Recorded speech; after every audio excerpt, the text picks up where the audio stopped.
Բարի օր, հարգելի հայրենակիցներ, բարև ձեզ։ Կարծեք թե ավանդույթ եմ դարձնում ձեզ հետ որոշակի հրատապ եւ կարեւոր լուրերով կիսվելու այս ձևաչափը։ Եվ այսօրվա մեր եթերը վերնագրել եմ կոռուպցիա կա կոռուպցիա։ Հայաստանում կոռուպցիայի թարմ տվյալների մասին ուզում եմ ձեզ հետ կիսվել։ Մի քանի վայրկյան ոտներս կախկցենք մինչև մեր հանդիսատեսը լսարանը մեզ միանա։ Եվ այսպես, սիրելի հայրենակիցներ, այսօր առավոտյան լույս է տեսել միջազգային, տրանսազգային հասարակական կազմակերպության համաշխարհային մասշտաբի հայտնի Transparency International կառույցի տարեկան հերթական զեկույցը կոռուպցիայի ընկալման վարկանիշի մասին, ինդեքսի մասին իրականում, եւ սա այն կազմակերպությունն է, որը որ տարիներ շարունակ եւ մեր իշխանության օրոք եւ հիմա տարբեր երկրների հետ կապված իրականացնում է կոռուպցիայի ընկալման չափումներ եւ հրապարակում է իրենց տվյալները տարեկան զեկույցով։ Որպեսզի հասկանաք, որ սա կարևոր կառույց է կամ կարևոր զեկույց է, հիշեցնեմ, որ տարիներ առաջ, երբ որ Հայաստանը կտրուկ հետընթաց ապրեց կոռուպցիայի ընկալման ինդեքսով, Նիկոլի իշխանության օրոք, Նիկոլը դրա մասին խոսեց եւ կառավարության նիստին եւ հետո նիստից հետո օրեր անց հրավիրեց ինչ-որ անիմաստ հերթական խորհրդատվությունը, քննարկումները այն մասին, թե ինչ անենք, որ Հայաստանում կոռուպցիան վերանա։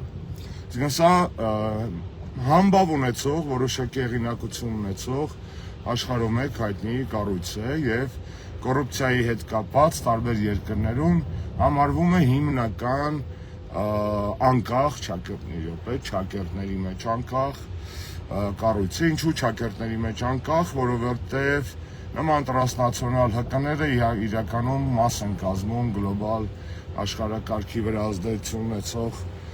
քաղաքական նշանակության նաև ազդեցություն ունեցող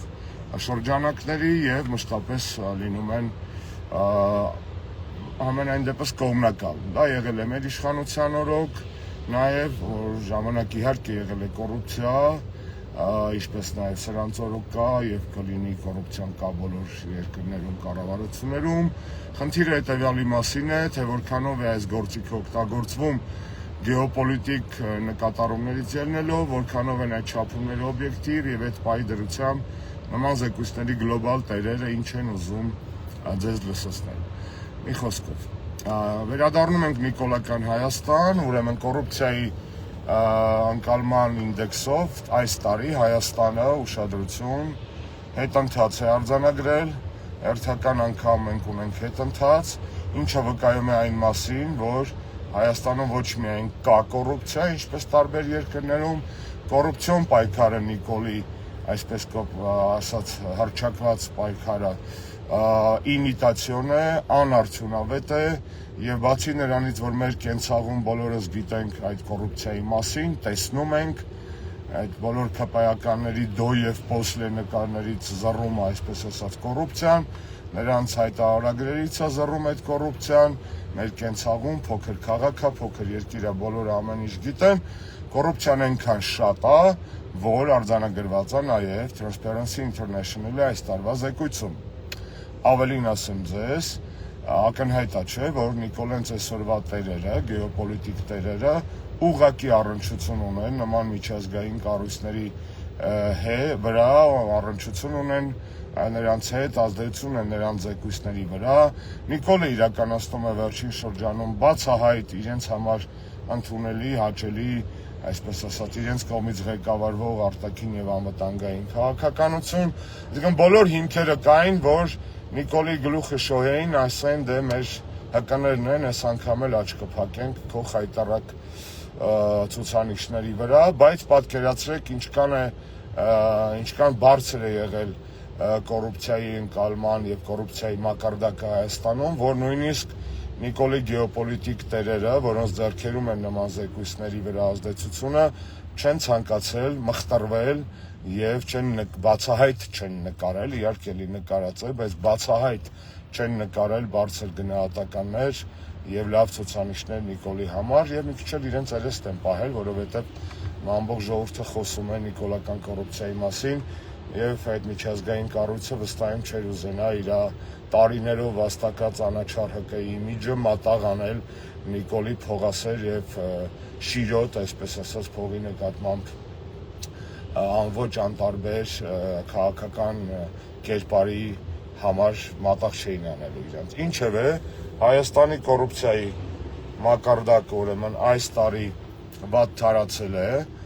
թարացել է եւ ցուցանիշը, այսինքն եւ միավորն է իջել, երկու բառ ասեմ ոնց են չափում, որ լավ հասկանանք, ուրեմն կոռուպցիայի մակարդակը, անկալման մակարդակը չափում են 0-ից 100 սանդղակով, որքան ավելի բարձր է միավորը, այնքան ավելի քիչ են կոռուպցիոն ռիսկերը, այնքան ավելի քիչ է կոռումպացված այդ երկիրը կամ այդ կառավարությունը։ Հայաստանի ցուցանիշը 1 միավորով իջել է եւ այս տարի կազմում է 46 բալ 100-ից, նախորդ տարի դա ուրեմն 47 բալ էր, նորից կրկնեմ, իհարկե կարող էին ավելի օբյեկտիվ գտնվել եւ իրականում էլ ավելի շատ բալեր հանել նիկոլական Հայաստանի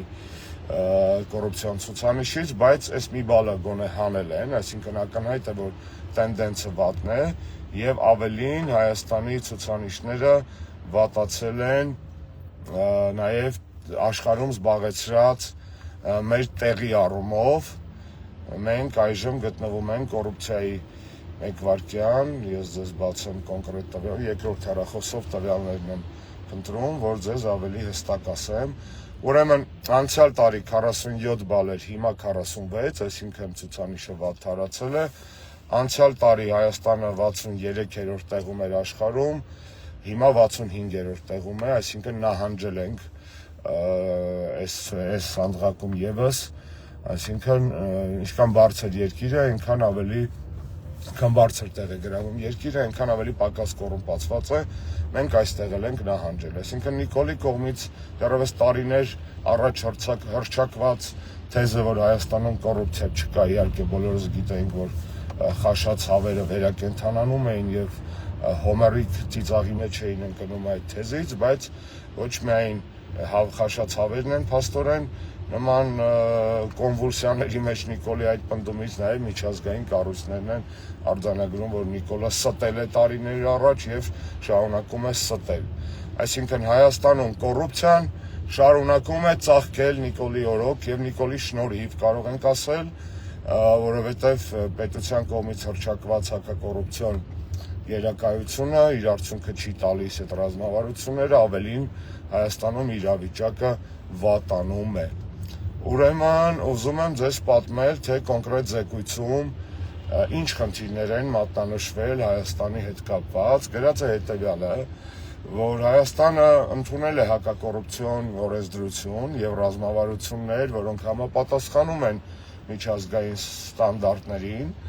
բայց ապագա առաջընթացը, պրոգրեսը ուրեմն խոչընդոտվում է կամ կախված է, այսպես կարող ենք թարգմանել, սա շատ կարևոր է, ուրեմն դատական իշխանության եւ դատախազության անկախությունից եւ էֆեկտիվությունից։ Այսինքն զեկույցում նշված է, որ Հայաստանում կոռուպցիայի մակարդակի աճը ուղղակիորեն կապված է այն հանգամանքի հետ, որ Հայաստանում դատական համակարգը անկախ չէ, իսկ դատախազությունը եւ անկախ չէ եւ էֆեկտիվ չէ, թե դատախազությունը, թե ուրեմն դատական համակարգը առհասարակ։ Սա ինչով է կարևոր, սա կարևոր է հասկանալու համար, թե որքան շահկապված են երկրում բոլոր խնդիրները, որովհետեւ եւ դատախազության եւ դատական համակարգի դերակատարությունը ֆատալ է, այսպես ասած, որոշիչ է եւ ճակատագրական Հայաստանում նաեւ ժողովրդավարության հետընթացի, մարդու իրավունքների բազմաթիվ խախտումների եւ որպես դրա հակապսակ եւ հակաթակ երկրում առ այսօր արկա տասնյակ քաղբանտարկյալների տեսքով։ Այսինքն կախյալ դատական համակարգը եւ կախյալ դատախազությունը ստեղծում են հիմքեր թե կոռուպցիայի համար, կոռուպցիայի զարգացման համար, թե ստեղծում են հիմքեր Հայաստանում ժողովրդավարության հետագա ոտնահարումների եւ քաղաքական բանտարկյալների առկայության համար։ Սա կարևոր է հասկանալ, որովհետեւ այո, նիկոլական Հայաստանում իրավապահ համակարգը առհասարակ 4-րդ իշխանությունը մասնավորապես դարձել է մահակ ոչ միայն ընդդիմադիրների, ընդդիմախոսների հասարակության կարծիքը ճնշելու, կառավարելու, վախի մթնոլորտ տարածելու, այլ նաև սեփական հարստությունը դիզելու եւ ուրիշների գործունեությունը կամ քաղաքական հակառակորդների նկատմամբ թեկուզ եւ գույքի բռնագանձման կամ այլ գործիքակազմերով ճնշում գործադրելու տեսակետից։ Եվս մեկ բան եմ ուզում ձեզ պատմել ու շատ ձեր ուշադրությունը չգրավեմ, խոսքը գնում է հետևյալի մասին, թե ինչպես է չափվում այդ կոռուպցիայի ընկալման համախտանիշը, ընդհանուր ցուցիչը։ Եվ ուզում եմ ասել ձեզ, որ մեթոդաբանության հիմքում ընկած են մի շարք այլ միջազգային զեկույցների հիման վրա վերցրած տվյալները, օրինակ, կոռուպցիայի չափը Հայաստանում, կոռուպցիայի մակարդակը չափվում է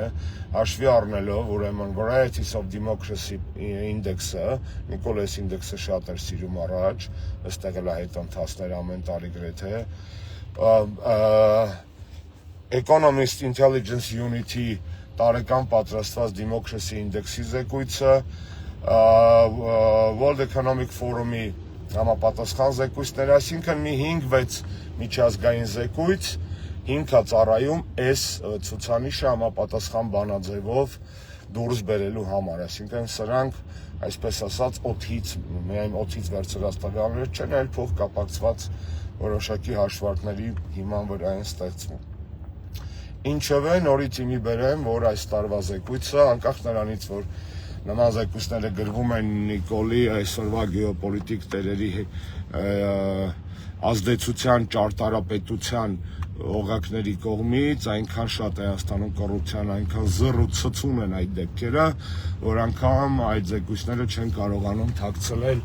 իրական վիճակը մեր երկրում եւ արձանագրվել է, որ Հայաստանում կոռուպցիայի մակարդակը աճել է, պայքարի անարդյունավետությունն է արձանագրվել, հիմքում ընկած է դատական համակարգի կախյալությունը եւ ոչ էֆեկտիվությունը, եւ Հայաստանը նահանջել է ոչ միայն բացարձակ ցուցանիշով, այլև աշխարհում զբաղեցրած, այսպես ասած, իր տեղով։ Սա է նիկոլական Հայաստանի ընդամենը մեկ ոլորտում մեկ փոքրիկ, չնայած կոռուպցիայի մասով, նիկոլական կոռուպցիայի մասով դժվար է ասել փոքրիկ, բայց գոնե մի ոլորտի մասին է խոսքը եւ այսպես գրեթե բոլոր ոլորտներում։